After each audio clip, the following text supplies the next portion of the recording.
Magandang gabi mga boss. Ngayon po ay March 13, 2026. Araw po ng Biyernes. Friday the 13th po ngayon. Oras na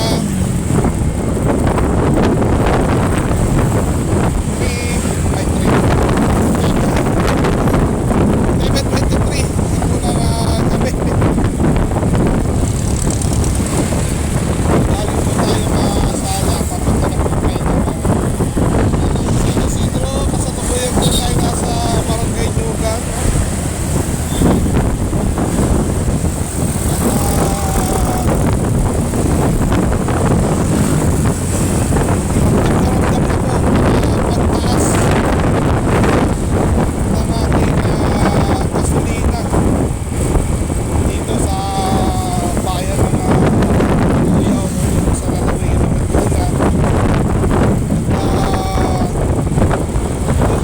po ng gabi.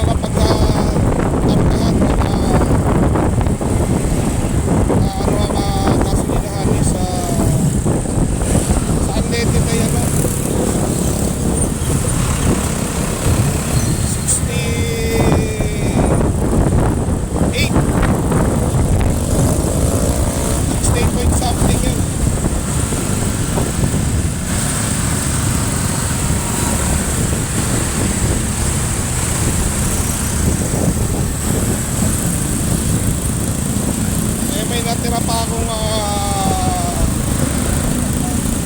almost isang litro. Paano na po tayo? Nagpagas tayo ng halagang 300. Kaya lang nasa 240 something. Kaya napuno na yung ating tangkero.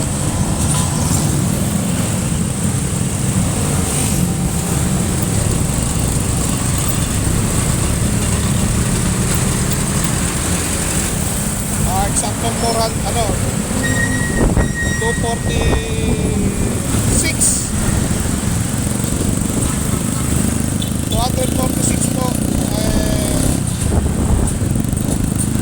nasa 3.4 liters.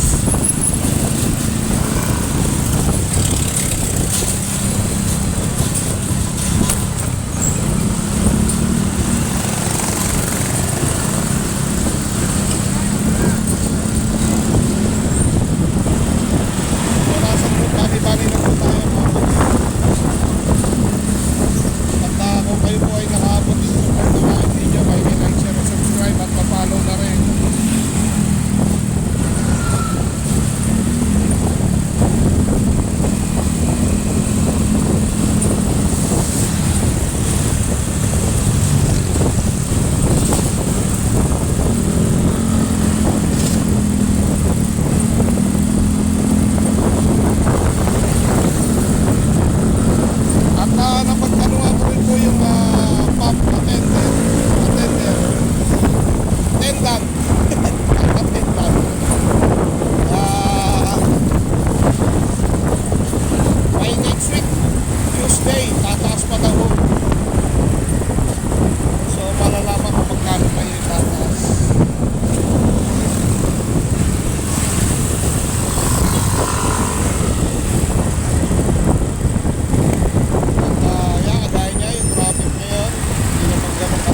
Saan nyo naman sinakop ng galing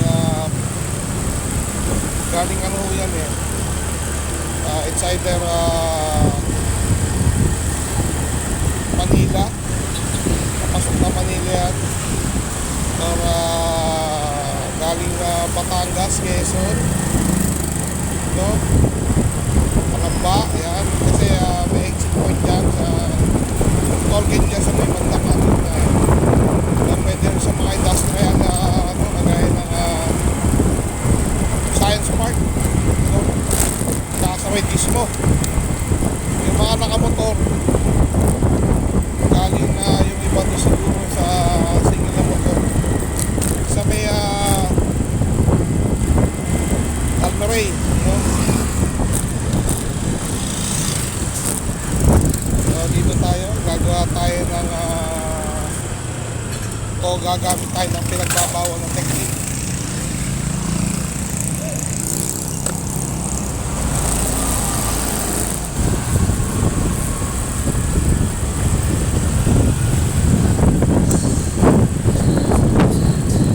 Pinapanood nga po pala akong vlog ni Mr. Jack Logan, no? Regarding yan sa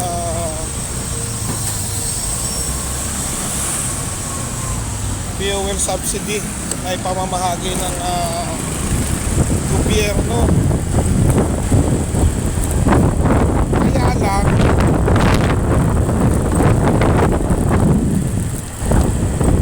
papipilahin pa nila yung mga driver. So abala, no?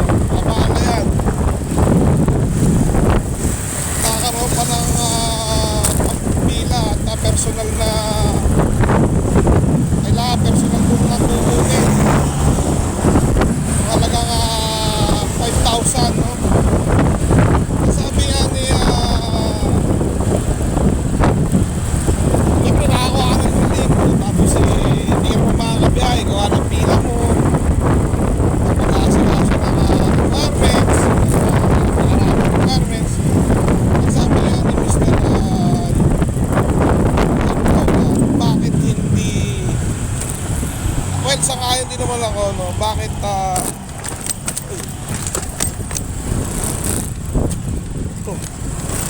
wag nalalaglag. Sangayon din naman ako, may sense din naman. Bakit hindi nila pansamantalang tanggalin yung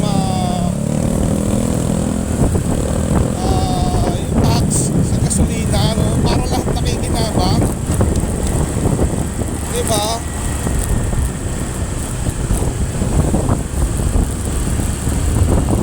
Siya naman yung ganyan, iilan lang. Oo, hindi ko naman sainano yung mga yan. Kaya ko rin doon na kaya nagmumotor. Halos araw-araw, laman ako ng kalsada rin. Kumukonsumo rin kami ng gasolina. Bakit hindi nila tanggalin pansamantalang na yung mga tax niya para mas bumaba yung ano natin ng gasolina? Diba? At least mga nahirapan lahat pantay-pantay. Ewan mo ba?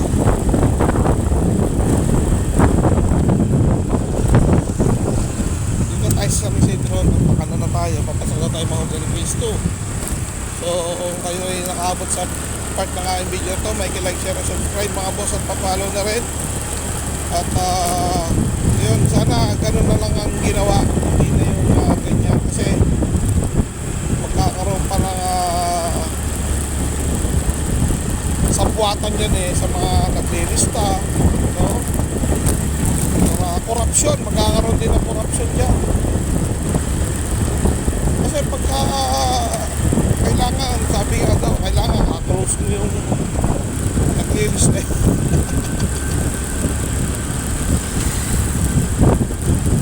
basta yung something ganun, sana ginawa na lang nilang pangkalahatan. Tinanggal yung pagsamantala yung tax. Pare-parehas na maapektuhan doon sa ginawa nilang pagkalolo. Kaysa naman ganyan. Tapos nasa loob na tayo ng mga organization. Muli po, like, share, and subscribe. At ride safe, keep safe mga boss. Lagi po tayo mag-iingat. Peace out.